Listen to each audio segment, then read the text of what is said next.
Hello, my little pog champs. We're back. Wait, did we actually start? Yeah, Matt, we did. We started. And welcome back to you as well, you bearded little AWOL. What do you mean? I was in You're never here. Breckenridge for a bit. You keep disappearing off the episodes because we keep criticizing Owl.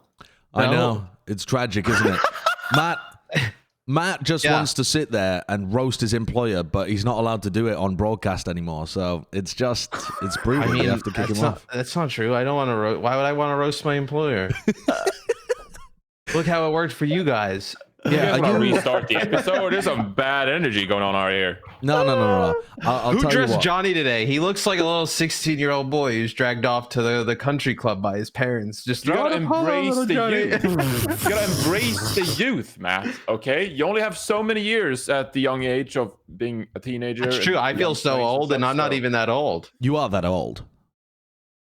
I mean, Also, you you're are that repping old. the beard. Like the beard helps you look older, so you're not repping the young. Whoa! Do you want to shave the beard? This is why we need Bren in the studio, because otherwise this happens. All right, okay. This is a real episode. All right, this is none of this greatest of all time nonsense that's been going on for a while. This is a real, genuine Plat Chat Overwatch episode. I think my favorite part to come out of the greatest of all times is not any of the lists. It's just the hatred for a vast list. That's what I think my favorite part is that like we had ridiculous lists, but for some reason everybody gravitated. I think it's because everybody's used to us just having ridiculous takes. But You have to set your everybody is very angry. expectations. Avast has set his expectation as being the thinking man's co-streamer, and then he came up with the Papega man's flex support top 10, and the bad will just went down. I'm pretty surprised that Avast was getting so much heat for his lists when mine were just I didn't use my brain. Yeah, but again, Yeah, people it was expect that. weird. Because usually, like, there's one person who have like bad takes, but like Reddit overloaded because there were so many bad takes that there were like 4 different people just like, And hey, broke what about the Brent's list? system. What about the Vast list? Hey, look at Johnny's list, and like they couldn't handle all of the weird takes at once, so they just focused on. Dude, Like Bren you had put a some post-it note insane on a ones cat's on the head. DPS. Yeah, you did. You ever put a cucumber near a cat? Yeah, I mean, no, I've never done it, but I've seen videos of it. I would. Why? They get scared. I think they think it's like a snake or something, so they freak Well, out. they do. What has that got to They do do. with the greatest of all time list? Or if you put a post-it note on the cat's head, it doesn't know what to do. Stop abusing your cat, Bren. It's not. It's just a little. It's a fun prank. It's just fun prank. Yeah, I'm sure the cat thinks it's fun. The cat afterwards is like, "Oh, you got me, mate. You got me." What's this? Yo! Cat with a cucumber. Whoa, never seen that before. Bren bringing up references from 2004 when people discovered the internet. What's the meme that Bren brought up like ages ago that's just been like that's been dead that we were just oh my god, what was it? Kurt, you had it. It's the frog on the bicycle. What? Oh, here comes that boy. Who that boy? That meme thankfully died 5-10 years ago, and Shit, Bren what up? was trying to resurrect it for some reason. Bren tried to bring it back for like a month. Yo, here comes that boy. It's awful. It's awful. There's a reason it's not around. This is a very good meme. It's a very bad I'll meme. put it on the top 10 of this is all time. quality. It's a Where very would this bad rank meme. in the meme Hall of Fame? We're Would not that doing be a top 10. We're not doing a greatest of all time meme. Probably near the bottom of the top 10. Yeah. Yeah, I think like 7. I think it's close to the cyberpunk speed run with the monkey and the using tools. Monkey using tools. Open the meme archives. Cyberpunk speed run. I've dropped into a fever dream. I don't know what can't you're find talking it. about. Kurt knows what I mean. No. And it- We have it's no like- clue. It's like I have no Do you clue. remember the fart noises? What? That's the New York Times published a photo of a monkey. Kurt. How did you get there? I just typed in what Bren was saying. Speaking of the New York Times, though. Monkey speedrun, and you got that. Speaking of the New York Times, they recently bought Wordle. Did you see that? Them trying to get on what the kids are doing. And They We're ruin just it. a variety podcast. yeah, exactly. Well, no. Also, someone made an Forest. Overwatch League Wordle. So I wanted to see if we can get the Overwatch League Wordle to begin here. It was, I've just closed the name of the person on Twitter who made it. It's Zusaw. At Zusaw OW. There it is. Owlel is what they're calling it, which, I'm going to be honest, doesn't drop off the tongue in the same way as Wordle particularly, but good try. I don't understand any of this, so I think we just go for it. Oh, I think I found the video, come by on, the way, you'll as get well. it. So you divide it into Atlantic and Pacific region, and it will tell you if you write in the player name and they're on Pacific or Atlantic, and then you gotta figure out what role it is. So if you type in a tank name, it'll say whether you're wrong with it being a tank, and then you have to guess the support or DPS. How And, many 5-letter names are there in Owl? There can't be that many. No, it's not about 5. It's You not can type about whatever, I 5. think. It's different. Yeah. Before we start this, can I derail us one more time? Okay, don't look I at this found a video, list Kurt. of the 100. They ranked the 100 greatest memes. Where do you think that boy was ranked? I don't think it was on the top 100. 32. It was. Shouldn't have been. Bren, where do you think that boy was ranked out of the top 100 memes of 9. all time? No. 9. Where was it, Matt? 97th. Yeah, thank fuck for that. It barely made the list. 97th? It's a shite meme. It was awful then. It's awful now. What are we talking about? All right, we're talking about Wordle, Bren. Focus. Yeah. Give me a name. Hit the little got it button, Kurt. Wait, what are we supposed Give to me do? your name. Give me a name of any player in the league, Bren. Super. Any player in the league. I want this to be Bren's first guess.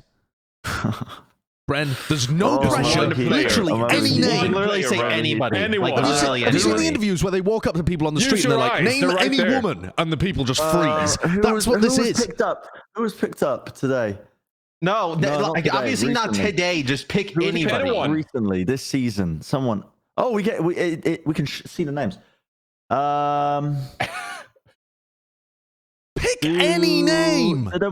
I'm looking. Literally just say a name. Wait. Venom.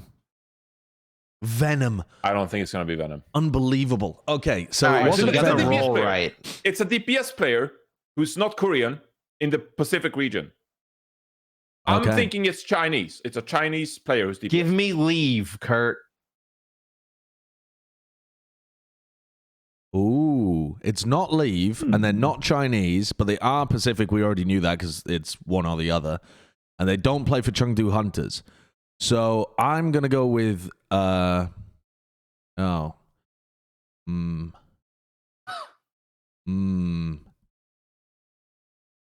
Nero. Nero. Sorry. Nero. Oh, it's not a vast. Sorry, Kurt. Give me, damn. I am going to struggle with this. I'm trying to think of Who are the teams? in Shazam. Pacific? Shazam. Shut up. Well, if it's a DPS player It has to be like, in Pacific region, it's got to be and like they're not Fusion from or China something, right? or Korea. Does yellow mean that it's right about? Yeah, it's got to be the Philadelphia Fusion. Oh wait, so there's two different regions. Yeah, but So there's hold on. Is it? Yeah, but is it split up by like the Pacific? Is it between kind of like how we used to do it with like the gladiators would be Pacific or like the shock would be No. Pacific? Yeah, I think there's No, two why Atlantic would you and be two doing that? Pacific. Silly. No, I think it said so on the website. It said two Pacific and two Atlantic. You regions. hit the question mark, Kurt. We need the rules again, please. Pacific Team West, conference. Pacific East. Yeah, And see, division. it could be from the Oh, for crying out loud. Oh, Kevster. wow. Okay, wait there. Kevster. Which division is it? It's got to So be the other Pacific Pacific. West. Yeah. Wait, hold on. Why? So there's Wait, a long yeah, why? Pacific. Pacific East is Pacific yellow East. colored. But it'll Yeah, be but- green though. No, it says it would be. Jeez. Wait, I'm confused. I'm picking Kevster. I'm Kevster. picking Kevster. It's East, no? Oh, Yo, they are in the Pacific we West, got and they the are on the team. Gladiators. Oh, Okay. Padapan. Hydron. Padapan. Ooh, Padapan's a good pick. Oh, Yo! nailed Kevster. What a- it. Nailed it. You can't fool us. We're so fucking smart. No, I mean, I definitely got fooled by I thought it was Pacific, like they were in the I was APAC like, region. who's a DPS player who is not Chinese and is not Korean. Yeah, playing in the Pacific or, region. Asian region, yeah. Yeah, that stumped me for a while, but then I realized the rules. Then we actually read the rules own as opposed to just jumping right in. All right, well, We own that. should we start with the episode? It is episode 122, and there's been some news. Finally, the silence has been broken. No more rumors and speculation running rampant. Instead, still. we had a video made by the league, and it went through the tournament format. Let's begin with talking about the general tournament format, though, that they announced, which is, I mean, Matt, do you want to summarize it? It's like just obviously more games this year, but then like regional events with bigger international competition. It's kind of like the gist of it. Like follows the same type of flow as last year, because like last year was pretty good. Just I wish there was more teams than 4 at the tournaments, which like this year obviously make adjustments to make happen. But the international events like mid-season and the playoffs, like a minimum of like $1 million prize pool. So like real like kind of like those big international events like are something that I'm excited for. Like those 6-day double elimination bracket, loads of teams. Like that's something we've never really done in Overwatch, which I'm happy we're able to do now. Yeah, that's pretty sweet. So overall, it's they described it as kind of having 4 stages. The first being regional. The second is kind of this mid-season tournament thing. Third, back to regional. And fourth being kind of like a last chance LCQ play-in thing for the playoffs, right? Yep. Yeah, there's like an LCQ for the Countdown Cup. Like it's not another tournament there.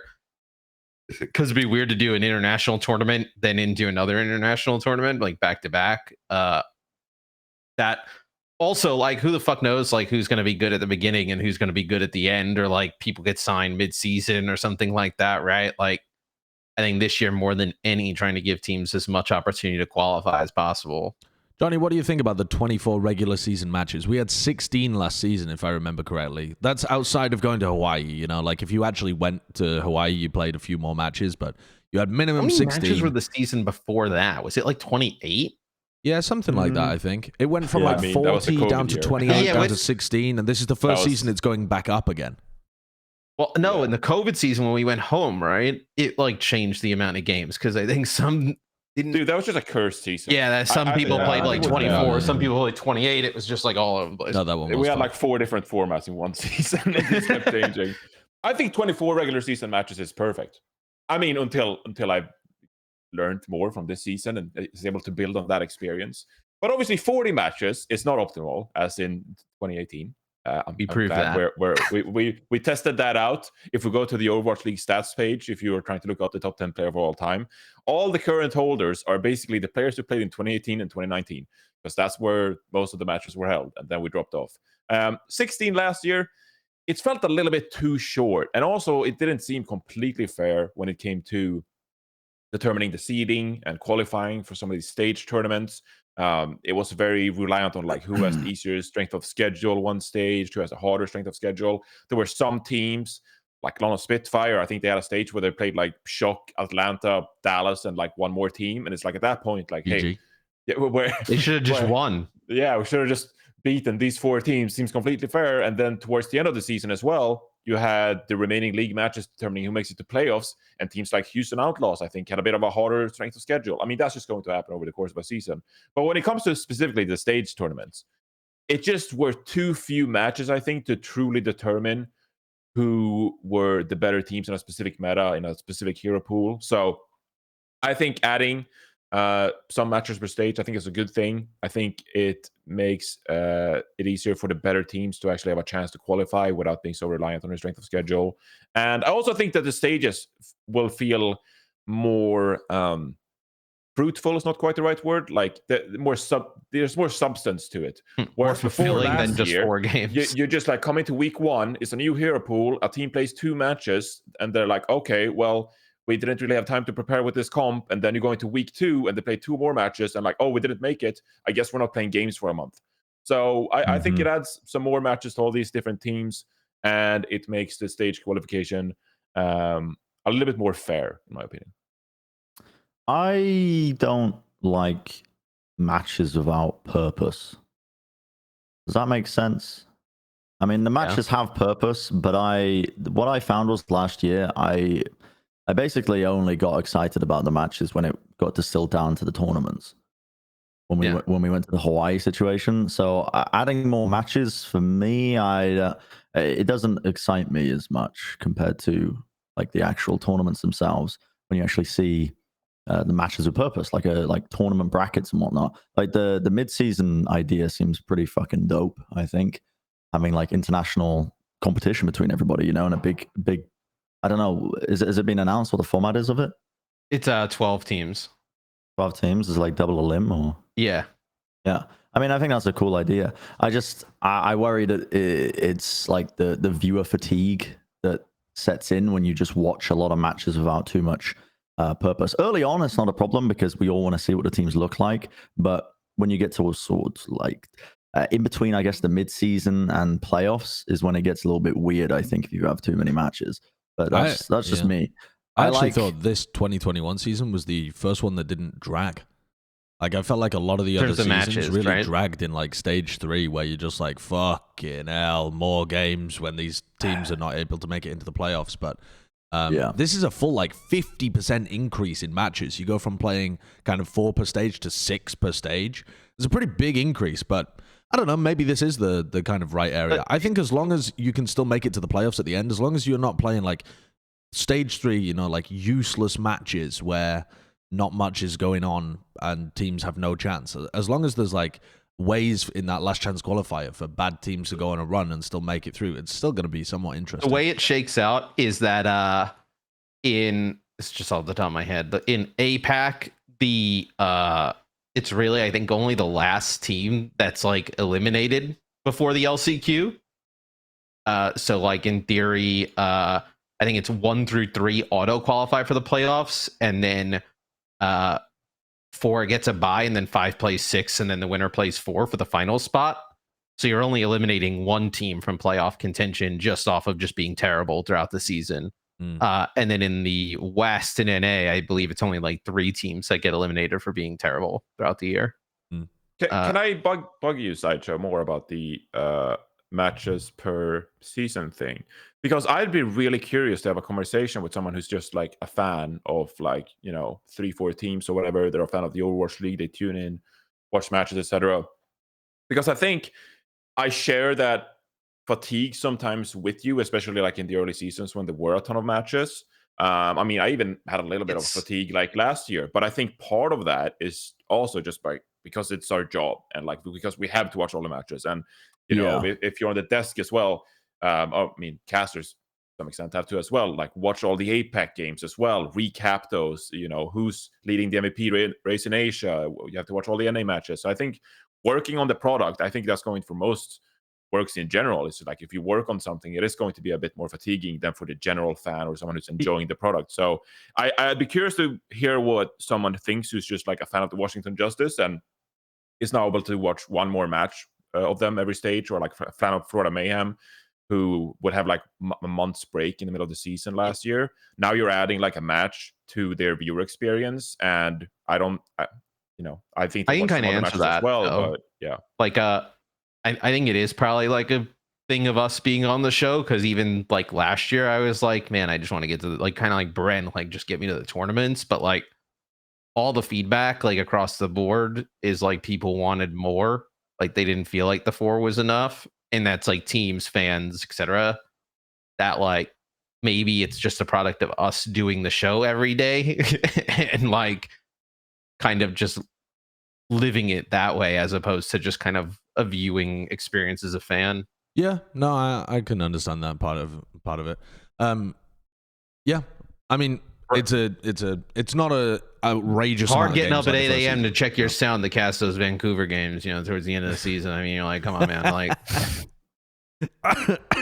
All right, so They'll be all right this year, though. They'll be all right this year. More storylines sure. and just bread, probably. All the teams are going to be great this year. Yeah, no one's going to fuck it up, right? I mean, in theory, yeah. I mean, somebody's going to have to suck, right? Not everybody can be good, so there will be some people who maybe the master plan for them to not give the teams Overwatch 2 to practice on is so that no team is good. Exactly. You get the enormous circle of suck where everybody beats everybody because no one knows what the hell is going on. The playing field is level because no one knows how to play the game. All right. The other massive thing in terms like of the hero tournament. pools. It's like hero pools times 10. Yeah, so, it is. All right. The big thing that happened with the format though is that we went from having Hawaii every stage. So we had international tournaments running for the end of stage 1, 2, 3, 4, and then you had your grand finals. You get 2 regional tournaments. So for your first stage, I can't remember what they're calling that. They changed all the names for everything. So what's the first stage called, Matt? It's a kickoffs, and we did change the names for everything. Kickoff Clash, right? Kickoff Clash. It's not the Kickoff Classic because that's the one for COD. But I actually like the renaming stuff, by the way, because they're not tied to months anymore. So it makes a lot more sense in general. It's just that I'm gonna have to wrap my head around it. But yeah, anyway, the Kickoff Clash is going to be regional, so there isn't some kind of like global end where you find out one winner. It's like who's the best in North America, who's the best in APAC, and you have to wait until the second tournament to figure it out. I think that this is the biggest part where the tournament format's gone backwards for me. It's something that, you know, when we were talking about the greatest of all time episodes and Jonathan's like, well, 2020 doesn't even really count because you never knew who was the best anyway. You just knew who was the best in that region. It doesn't count for as much. I feel like that's exactly how I'm going to feel in the Kickoff Clash and the whatever the third one is as well. The Countdown Cup, maybe. What's the third one? I think the third one's Summer Showdown. Summer Showdown, sure. So the Countdown Kickoff Clash and the Summer Showdown, one. I'm just going to be sat there like, well, cool, I guess, but it was so much better last year. I mean, I think Hawaii has like some constraints of just like how many teams can actually go. To where I guess my point of view is like I'd rather just see bigger tournaments and events than like kind of have these like really tiny internationals. I also felt it was kind of like going from NA to a double in bracket into another double in bracket with like less teams felt kind of like bad. But I do kind of understand the not having the international competition is kind of tough consistently. I mean, it is going to suck, I think, a little bit with the first and third tournament that we don't get to see like the peak. Definitely the best 2 teams go head to head, like we saw some of the Dallas Fuel and Shanghai Dragons series last year where like you would watch those teams and be like, these teams are built different, they're from different regions, they're establishing a rivalry because they only get to play each other at this very singular event at the end of every stage. At the same time, I can kind of understand where they're coming from. We're just like, we're just gonna have Hawaii just like 4 times a year now. Like at some point, I think there's going to be some fatigue there as well. I think in the most optimal scenario, the league would be global. So, we'd have the first stage, whatever it would be in, I don't know, fucking Denver because people play video games in the snow. And then, you go over to Paris. You could have picked any city in the Overwatch League and you picked a city that's not in the league. That's true. I did that. Yeah, I did that. Then we'd go to Guangzhou. We'd see Matt try some foods in Guangzhou. Big fan. Stuff like that. So I think, that's obviously like the ambition, right? That's the target. So it just sucks because they're acknowledging this as well in the announcement that just like we're still kind of in this phase of COVID where, if you were really on the ball, if you really stepped up your game, if you invested so many resources, you could pull it off. Yeah, I think you could pull it off. And we've seen other esports try to do this, but it's a very limited set of venues where you can't pull that off. It's like, do you want to go to Iceland? It's like, well, we don't have a fucking Reykjavik team anyway. So, you don't, that's the same argument. Or like, we don't have a Berlin team. So you could maybe pull it off if you had like unlimited resources, but it's probably not reasonable to try to make that happen. And so it's think just the kind of quarantine, shitty. Like we're just in a shitty COVID environment where we're trying to like finish off this pandemic so we can actually go out and enjoy all this stuff. And I don't as much as I love Hawaii, just like the thought of doing Hawaii like 5 more times this year, I think maybe there's some good in trying to promote the regional matches and make a thing out of that. Maybe make it something unique, something special. So it's not viewed upon as like a lesser experience. I think there's like some twists you can pull there. I think there's some awards, trophies, whatever. I think there's a way you can spin that to make it more exciting, because I acknowledge what you're saying, Josh, but like, you're not getting the definitively best teams going at it in the finals. I think it's just, again, a little bit of an unfortunate scenario, and I don't think Hawaii 5 times a year is, the right answer either. The quarantine from China is still like a big thing. I think that like going back, they have to do like 20 something days. That is mad. So it's like, so it's like anything you do, like what, like you'd have to like give the whole region like a month off, like to get them back. Like it would just really, it makes the season kind of just super difficult to do. And I kind of felt the same way as Johnny. Like I love international competition, but I don't know how much I would have wanted to watch like online international competition from Hawaii again. I also think like the NA teams, like it was kind of like brutal for them to play and then travel immediately and not have the ability, kind of like the APAC teams, to like stay home and practice. Like it was kind of like brutal on them. That to put them through that again would kind of suck. I do think Hawaii was good though, and moving away from the format doesn't make that much sense for me, because we did, like you said, like we're going to be missing the international competition and seeing who the best of the best is at the beginning and 3/4 of the way through the season. Like there were ways as well though that the Hawaii format could be improved, not necessarily with the logistics of it, but definitely in the presentation of it, because the feeling of disconnect and lackluster that came off the back of Hawaii, I think, came from the fact that we only had like a 1 camera setup of the team sideways, and it wasn't really set up to capture the player POVs. It still felt like we were watching an online broadcast. I think that was a COVID issue though. Like COVID restrictions in Hawaii were I don't think you were allowed more than 5. It was like some kind of like room restriction of how many people could be in a room. You can have robocams. You can have remote robocams that can follow people around as well. Like there are ways around it, but you need to reduce as much as possible that feeling of terminally online broadcast, which just didn't happen with Hawaii. Hawaii as a concept was fucking dope. Like we actually got international competition. We got to see the best of the best compete on a regular basis. Fucking amazing idea. But it just still felt disconnected to me. And I felt like it was an easy fix.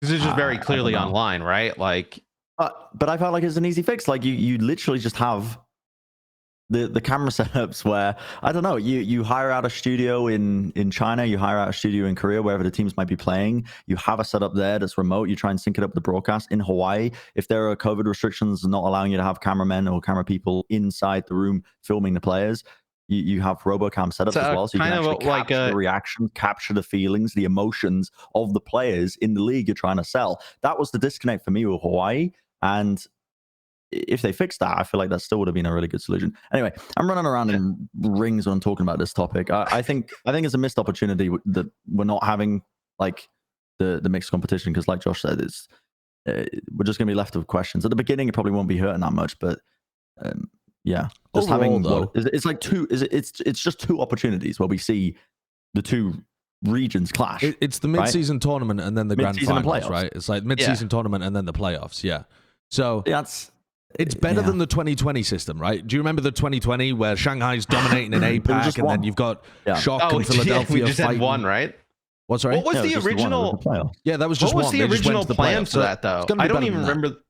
What was the original plan for 2020? Was there going to be more international competition than just the finals? Like the original, you mean the original plan? It was fucking homestands. It was homestands, right? But like, were they gonna go to like the other regions? It was going to be in China for like 6 weeks. They were. We talked about it. They were going to be in China for like months. Yeah, they were going to be like roaming around. I mean, that was crazy as well. The plan. They were going to be roaming around. It's gone like the exact opposite direction. But yeah. Anyway, I think this tournament format is going to be cool, but in a different way, because it's all about the mid-season tournament and the grand finals. The rest is just like entertaining regional stuff to satiate you and build up some like kind of clashing narratives for the mid-season tournament, right? You'll know which team is the best in North America. You'll know which team is the best in APAC. People will be arguing which region's better, and then it'll culminate in a big final. So, or a big final at the middle of the season, and then you'll have the same towards the end. Can I ask you this, Josh? Yeah. Do you think the regional stuff would still kind of play out in a very cool way if you made the reward like really good? Like you just go into stage 1 and you say like, yo, for the regional tournaments, the team that places first, they just get a spot into the playoffs immediately. Wait, the whole playoff? Like if the reward is just like out of this world, does the regional stuff like still come away You heard with Bren like, talk like 10 of, minutes ago about like games that didn't matter, and you want to auto qualify somebody for an event. Oh, that's right. Like Yeah, 5 months later, just off of this is why I don't 6 work on Al. This is why I don't work on Al. No, I don't think it would. I don't think so. I think you is really there require anything we can do to make the regional tournaments good, Sideshow? Well, the regional tournaments can't be good. That's the point, because you're always left with the question of whether they're better, like which region is better. So regional tournaments, by definition, can't ever be as good as international tournaments because they're just stuck in their own little puddle. But it's like if you separated up LCS, North America into like East and West, they'd never be as good as if you combine them together. Well, I mean, it's just kind of like every esport, right? Has that where like if it's not international, it's just like I'm sure Valorant's the same way, where it's just an argument over which region and kind of team. Yeah, like, and then you just the interregional stuff is like, okay, cool, but you only get the title of being the best in that region. Anyway, I think it all comes down to how well executed that mid-season tournament is overall, I think. So let's talk about it a little bit. The Midseason Madness, it has 12 teams and a fucking huge prize pool. What did you say? $1 million prize pool? At least. Why? Why is Owl throwing $1 million into a mid-season prize pool? Is it because there needs to be some incentive to actually make the players care about a mid-season tournament that doesn't have playoff implications? I think part of the reason there is a lot of fatigue sometimes is because you don't get like essentially, right? Like even our international events now, they all are like the same, right? They're all for the same amount of money, the same amount of teams. Like you almost need a kind of like almost like a postseason teaser in the middle. Like Owl takes the off season so long, and then it takes so long to get to like the best stuff that like trying to figure out a way to kind of bring that feeling earlier than like another 6 months into the year. So that's kind of where like mid-season was, where like if we're going to get the teams together from all over the place, like let's make it really worth, right? Sure. Yeah. I mean, I think to Jonathan's point, some people would try and push some like playoff implications in there. I think League of Legends previously gave you like your region got an extra spot at the there's way more Worlds. league points on the line than like a regional tournament. Oh, right. Okay. So like it does have a little bit like more heavy weight towards like playoffs, Sure. being able to place well there. So yeah, I mean, I hate the idea of auto qualifying people for an event like X amount of months in advance. But it's a pretty big event. It has a lot on the line Yes. in terms of like rewards, in terms of league points, and then $1 million. I think that's going to be pretty sick. Was anything else announced in terms of like location or what the plans are in terms of like No locations or anything. the format or the broadcast or anything like that? Nothing. I'm trying to make sure I don't say anything. Nothing in terms of the broadcast. Nothing in terms of the broadcast or anything like can that. I shout out names of cities and look for reactions on your face? No. Florida.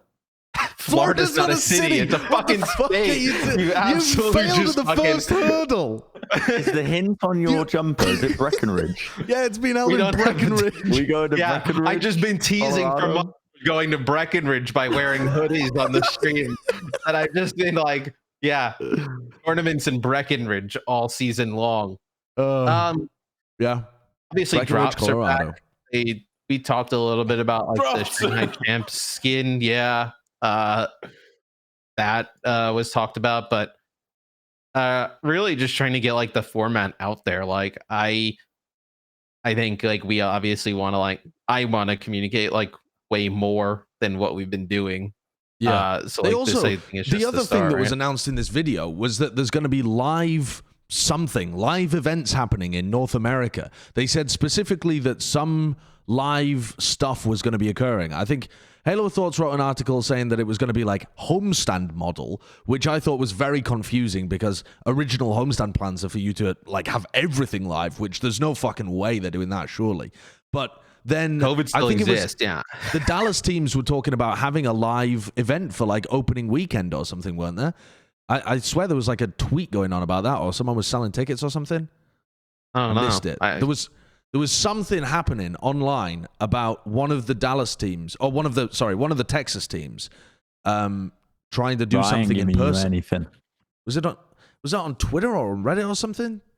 I saw it. I saw a little snifter of it. The somewhere. Dallas Field tweeted. Houston tweeted that the Battle for Texas will continue in person. Right, on in May person, 6th. yeah. And so there was a teaser about in-person events happening for North America as well, though they said there wasn't any going to be happening in the East. And I was left just with more questions, honestly, after watching the video, because how many? I mean, is it going to be like a lot of them? Are they going to be in person? Are they going to have like, you know, a serious amount of travel happening for North America? Or is it just like opening weekend and then the mid-season madness? So I'm anticipating that announcement because I think that could affect how cool the stuff is in North America. To your point, Jonathan, when you said, how do you make the regional matchups cool? Having them in person would be a massive boost to like certain big rivalries. Like, for example, that Battle for Texas, if that was actually like the Texan teams in the same room playing the game, that would be a sick way of opening things up. But I don't exactly know what that tweet means, whether it just means the audience is there for a watch party or whether the players. Yeah, I don't even know what confusing. the tweet means. Yeah. It is So confusing. the plan for Owl is to get Houston Outlaws and Dallas Fuel into the regional final, and then we're golden. We'll get rid of the two regions. We'll make another region just called Texas, and we'll just have Houston and Dallas sit in the same room and just play each other each weekend. That's what Texas people believe anyway, that they're from their own region. Yeehaw. Okay, let's take a look at the opening week then. We've got some games. The schedule has been announced for the opening week. Let's see what the bangers are. What is the best matchup? I'm going to start with Jonathan. Jonathan, give me a banger. Give you a banger. Right. I didn't actually like take a good look at the schedule prior, even though I put the link in. Let's take a look together then. Here we go. Yeah, it's a bit of a surprise party. So opening day, I mean, obviously, I think LA Gladiators with, you know, Patifan and New York Excelsior, who's a new roster back in America, is going to be a pretty good matchup. We'll see how good Philly are. I'm just saying out matches now as I'm waiting for the one that really stands out to me and is the one I'm going to claim for this entire week. I mean, so I do think ultimately I'm going to go with the Chengdu Hunters and the Shanghai Dragons. I am so ready for that match. I think it's going to be epic. It's the returning champs. Is that Saturday? Shanghai Dragons. It's on the next page for APAC. Saturday, May 7th. Yeah. And Chengdu Hunters as well. We're going to talk about a little signing regulating them as well.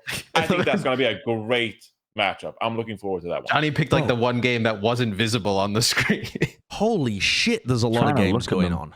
The APAC games also are starting at a much more reasonable time for North American viewers, right? Oh, that's Encore. It says Encore. Oh, those are the Encore games. Yes.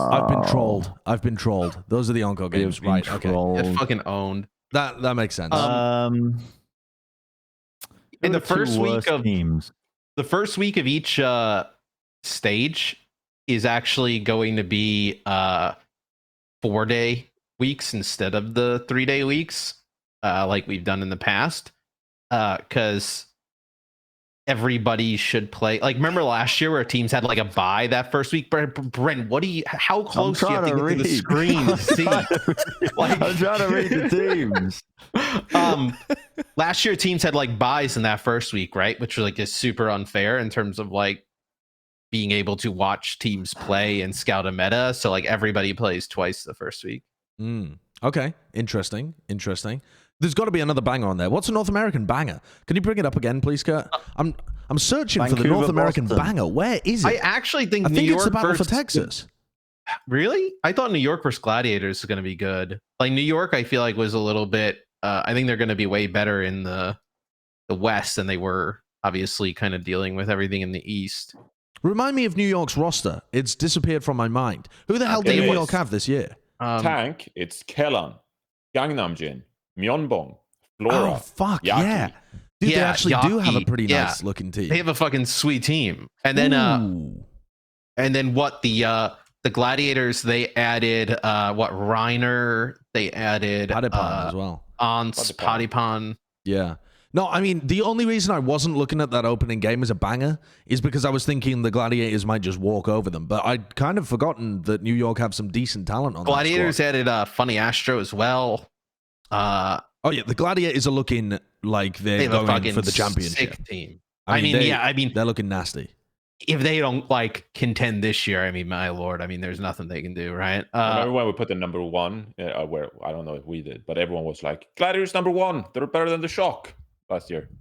New York have actually got an interesting opening week playing against the Gladiators and Atlanta. I was going to say the Atlanta Reign was the other matchup I was looking at that I was really interested in with like their kind of, I mean, what would you call like a complete kind of like retool, I guess, of their entire roster, right?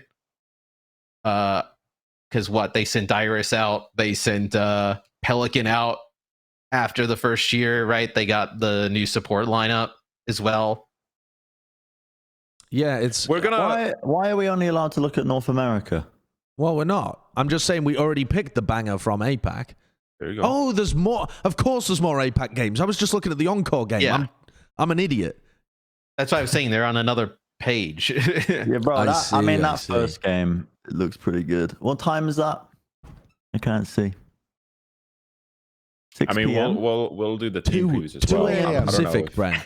2 a.m. Pacific. I'm not going to be 4 awake for a.m. that. 4 a.m. your time. 4 a.m. You can wake Yeah, up I'm not- really, really I won't be early. awake for that Yeah. one. Bren, you could carve out a niche of being the APAC co-streamer, and you That just would be- you go live dude. at 4 a.m. and you're like, "Hi, everybody," with your bowl of cereal.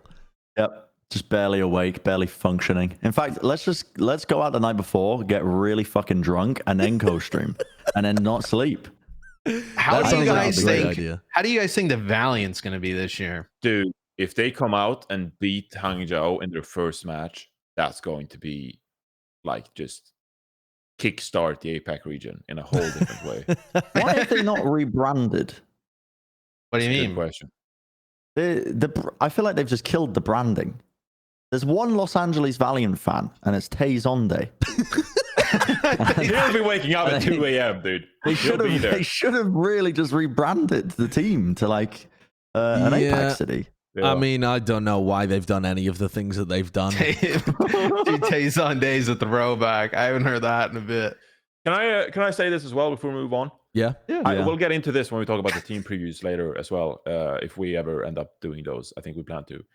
San Francisco is shock. I am so excited to see them play Overwatch 2 5v5 matches, supposedly, because that roster is looking spicy. It just so happens that they're playing the 2 European teams first. Yeah, I know. They start The out Overwatch like League. this Yeah, season they're playing on like, high ping poopy against teams, the no? Euro Yeah. teams. That's gonna be, I think we'll come out there shock being up 2-0 after the first week, and they're going to look real spicy.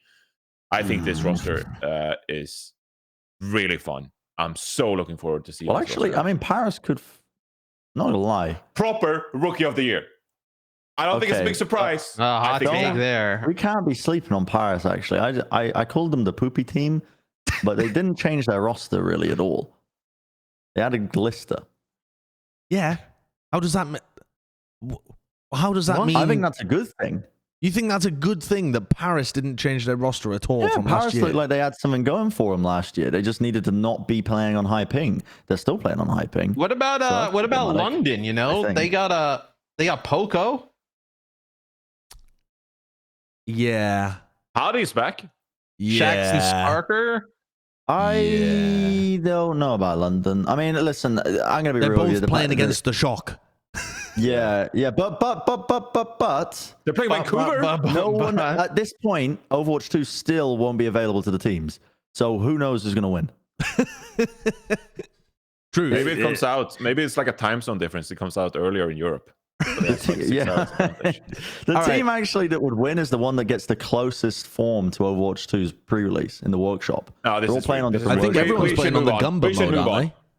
Enough I with don't this. know. Gumba released it Gumba made recently. like a code, yeah. Gumba released the workshop code that he said that people were using for it was like the one that Florida Mayhem There was some made, I that guess. some that had like weird systems that weren't even confirmed. Like Orisa could. Yeah, do Rissa's weird stuff. charge. I don't know, man. I Like don't know. how, People I are mean, trying. they're literally playing it. They might as well scrim in Apex Legends. No. Like, I don't know. Come off it, okay? Order in the court. Jesus Christ, move on. It doesn't make sense to me. I don't know. Fucking All right. hell. We actually have some news that I want to get through though as well. Jjonak Yeah. posted a tweet longer, I believe it was, saying that he was leaving Seoul, citing some health issues, and it's potential retirement of a guy who is a legend, was on all of our, I think, flex support top 10 of all time lists. Says, hello, this is Jjonak. I decide to leave the team and take a break. I had an issue with my health for a long time, and recently this issue got worse. Unfortunately, I cannot show more performance to the fans and win the league in Seoul Dynasty. I'm planning to take a break and do some live streaming soon. See you there. Unfortunate to lose him. I'm really excited for that Seoul team. I think that team's got some really cool pieces, with Smurf joining them and having still like a stacked DPS line, and then they could have had Jjonak there as well. It would have been a really cool team to watch and kind of keep track of. Yeah. It's sad to potentially see such a legend of the game retiring if this does end up being a permanent thing, if it's not a short-term health issue. Yeah. Hopefully he ends up feeling better. I mean, he hasn't said, he's been quite vague, right, about the health stuff, and I don't want to pry. I don't want to speculate either. But I mean, yeah, hopefully he does end up finding that the break does help or whatnot, whether it's caused by the stress of the oncoming season or whatnot. I'm not sure. I just said I wasn't going to speculate, and I'm just fucking speculating.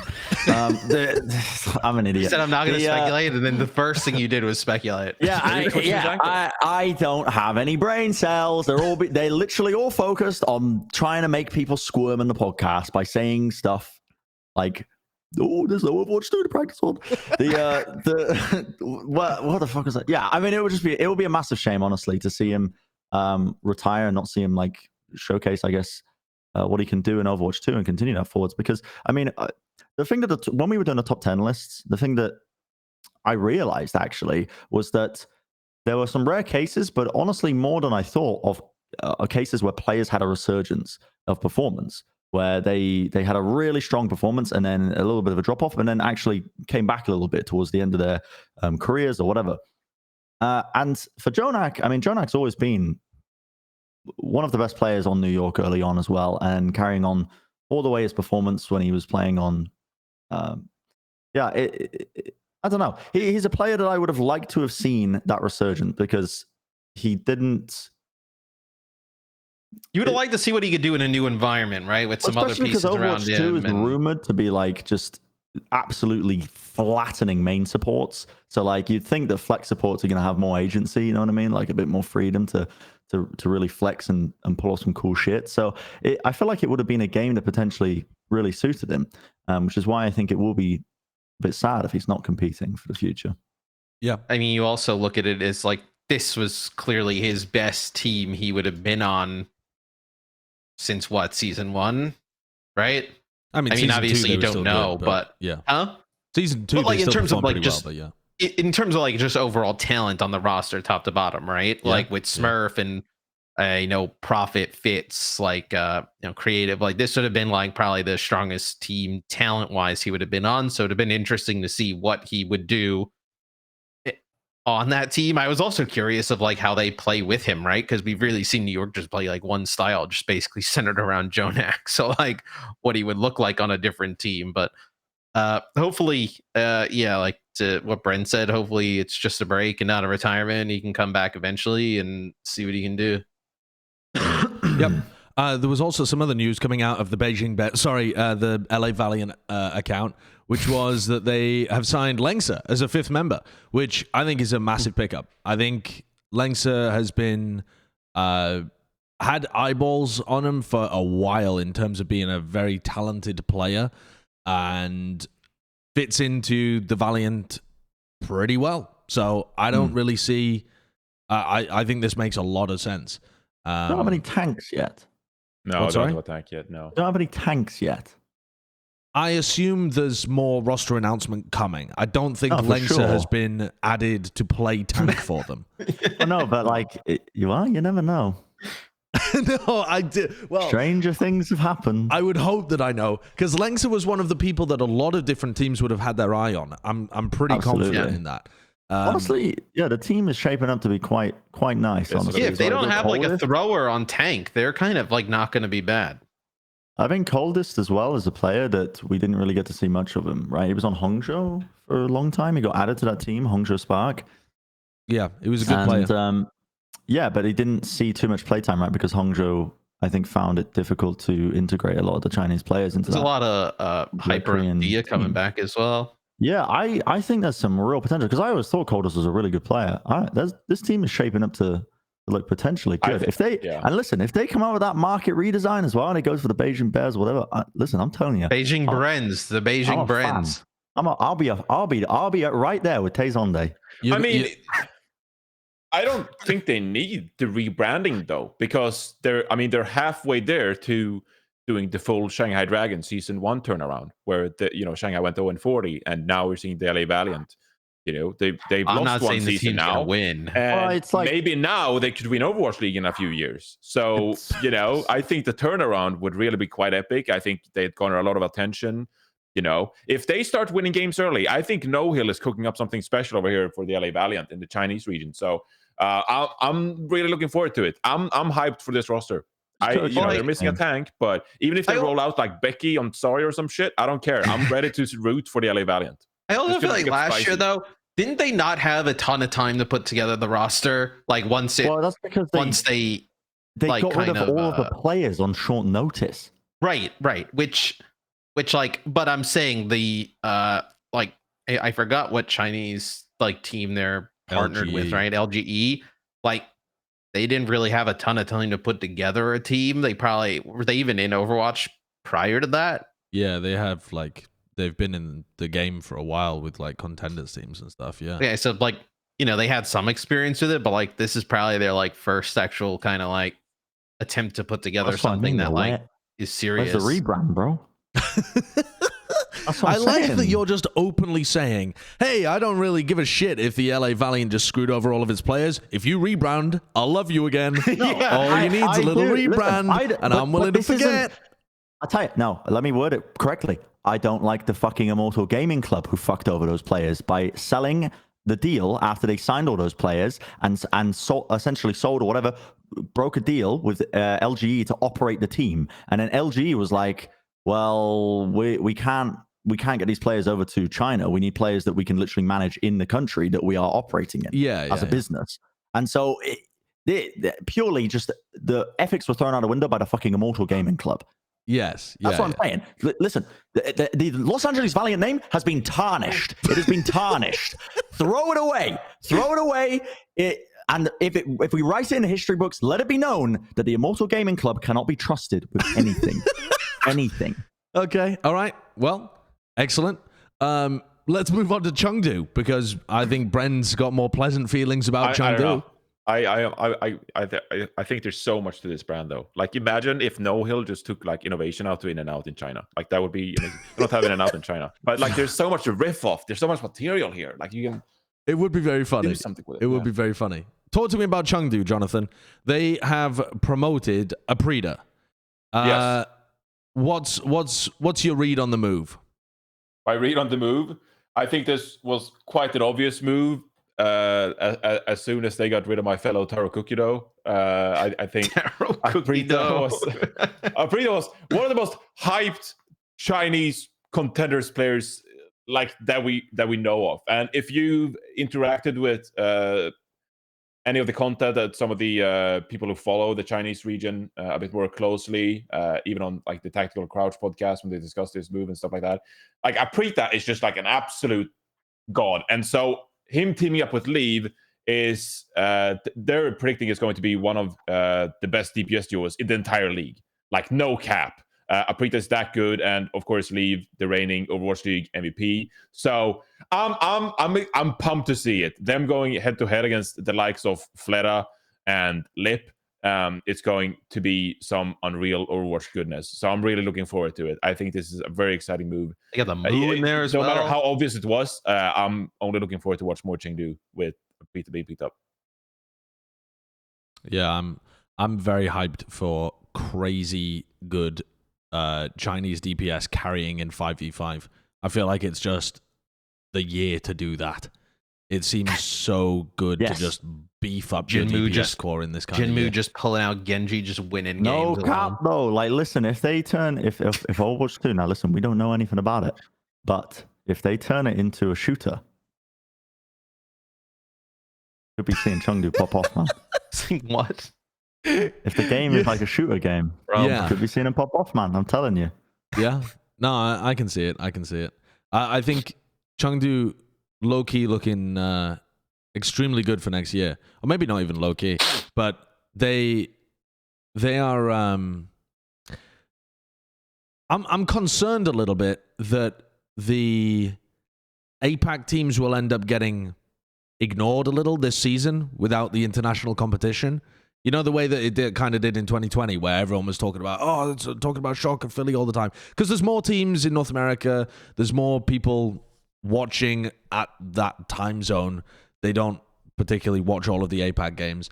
And we're in the like English-speaking bubble. I'm sure a lot of the Chinese and Korean-speaking bubble are talking about the APAC games as well. Yeah. But within the English-speaking bubble, I feel like last year, Chengdu got a shit ton of really good attention because they deserved it.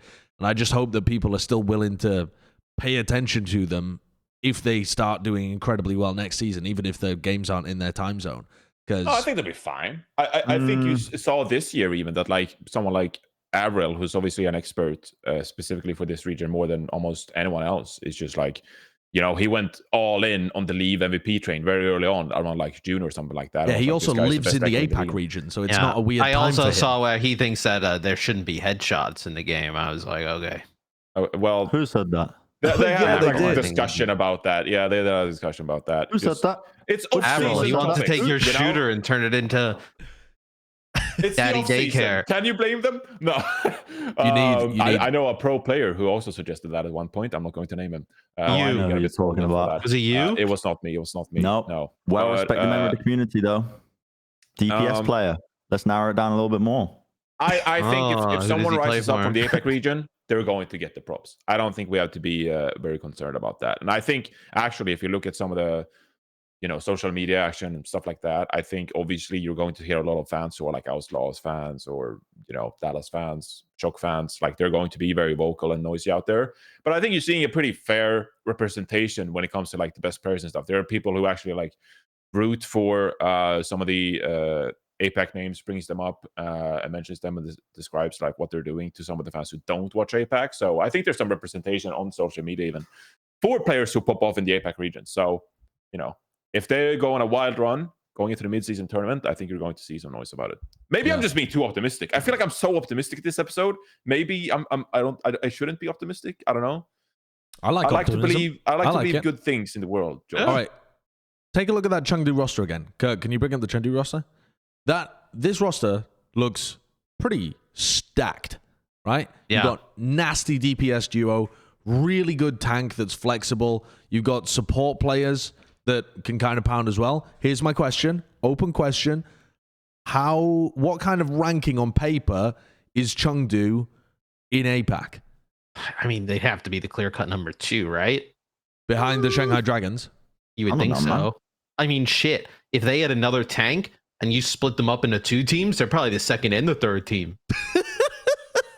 I mean, look at the roster. I mean, what about maybe close? What about who? Sorry, sorry.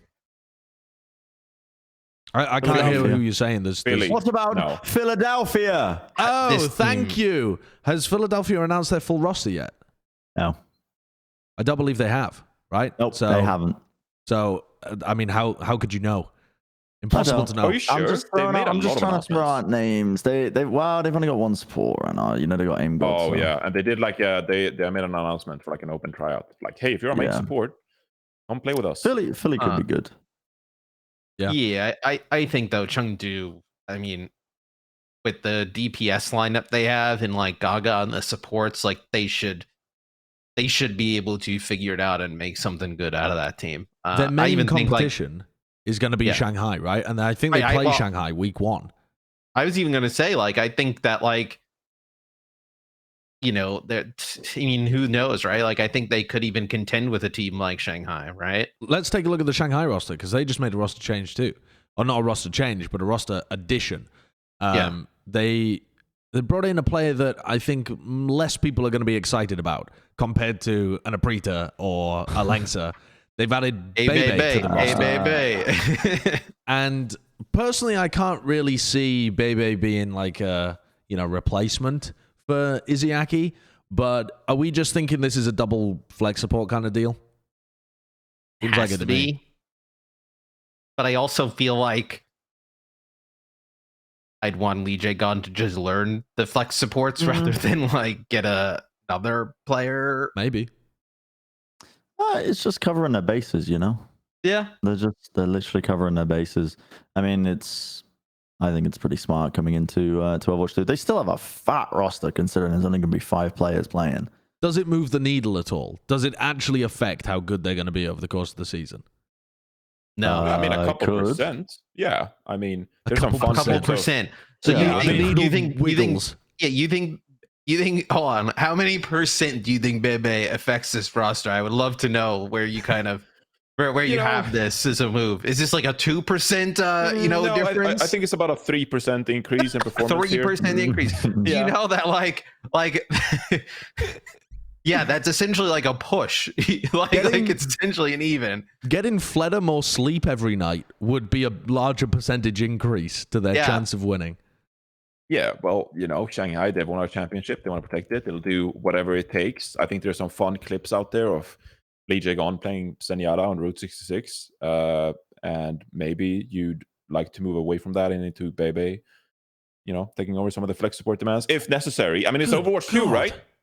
I mean, this is that just looks scary. Roster. That looks menacing. Yeah, It's that for 5 players in a game, right? Yeah, I mean that's large. and that's going to be the question: is how do you manage this effectively? How do you manage a roster like this? I'll tell you. I will literally tell you right now. You run literally the same 6 players who won you the championship minus one of the tanks, whichever tank is doing better at that meta. And that's what you go with all the time. That's like that's what you would do, right? That's what Shanghai do. Even when Shanghai had a bunch of subs on their roster, like Who Are You, like DM, like fucking Stand One, they barely ran them. They tried them out a bit at the beginning of the season, and then they just narrowed it down to 6. So I don't see why they wouldn't do the same. They're just going to narrow it down to 5, maybe swap Fate and Void depending on what tanks are meta at the time. And maybe sub Bebe in for a game every now and then if Lee Jae-gon can't learn Zen quickly enough and they want to run BAP Zen or something. But I think they're just going to have a stable 5.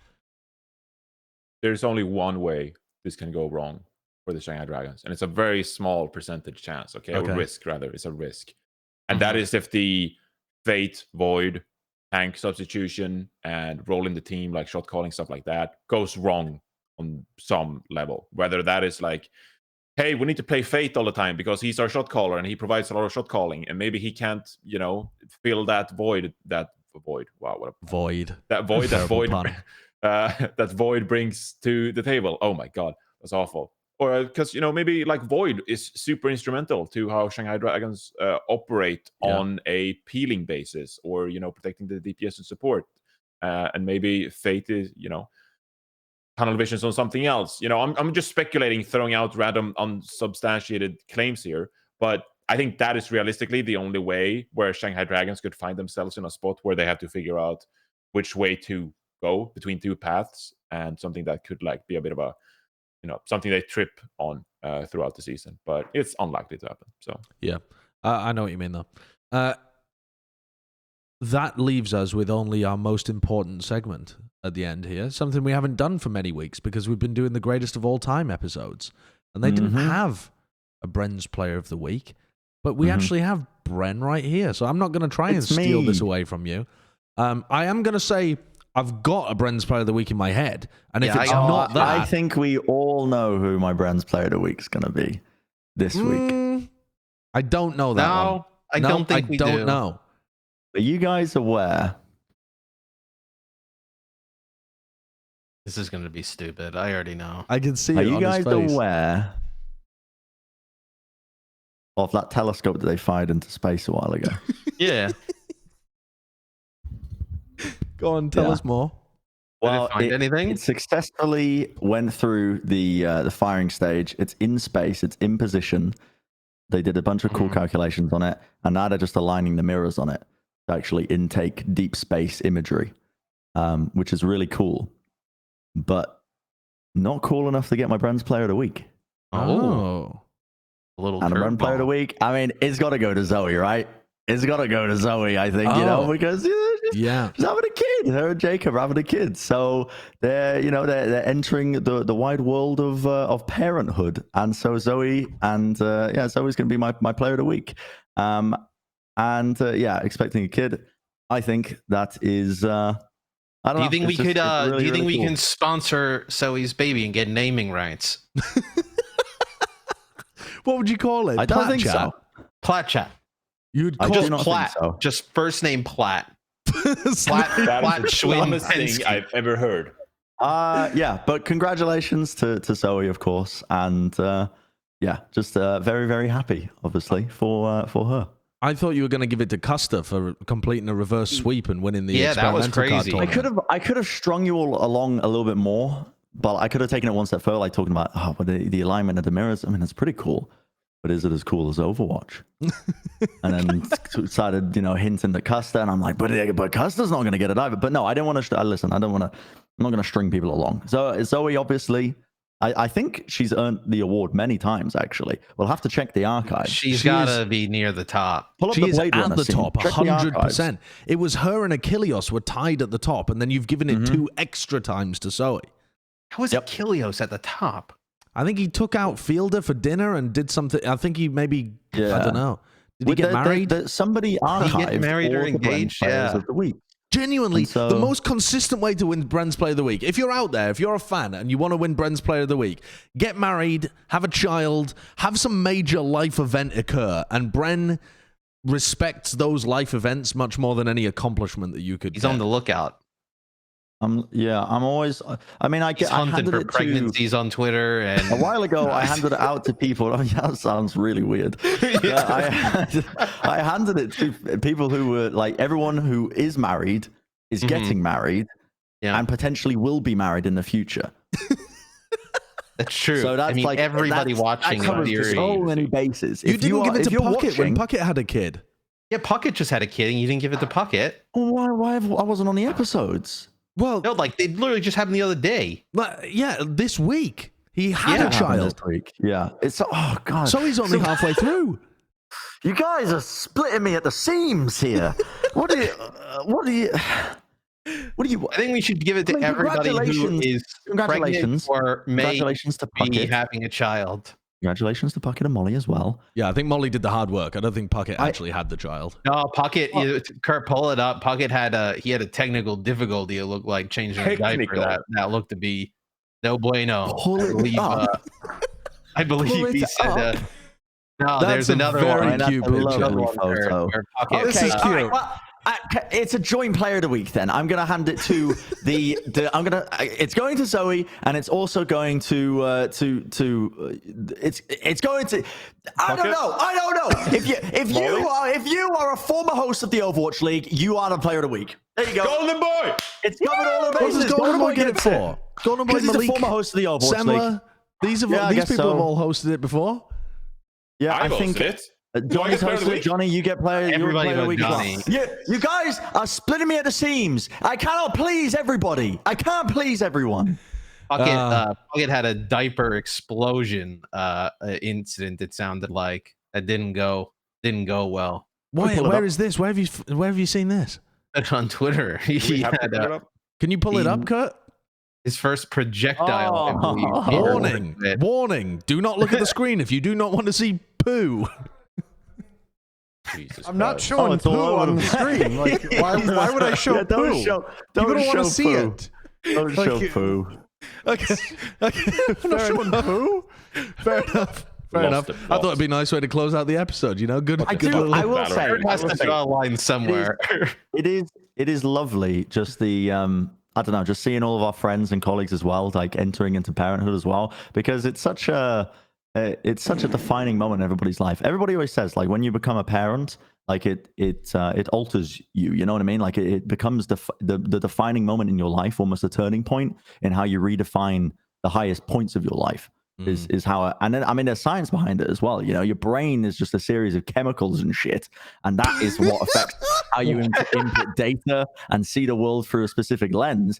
There's science behind it that when you have a kid, both on the mother and father side, it literally alters your brain chemistry and it redefines how you look at the world. It's quite a magical thing. So yeah, congratulations. Bren's to, gonna get to us Zoe flagged for and like, Molly and Puckett don't and listen to this doctor's and Jacob advice and everybody type else. of shit. Yeah, I mean, listen, it's cool. I don't know. I'm happy. I love to see cool shit happening. I love to see my friends winning. You know what I mean? Well, that was episode 122. I hope you enjoyed it. Hope your Bren's- friends are winning.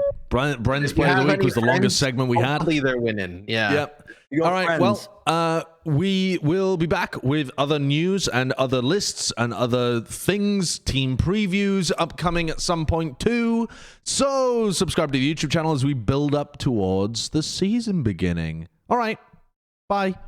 Bye. Bye.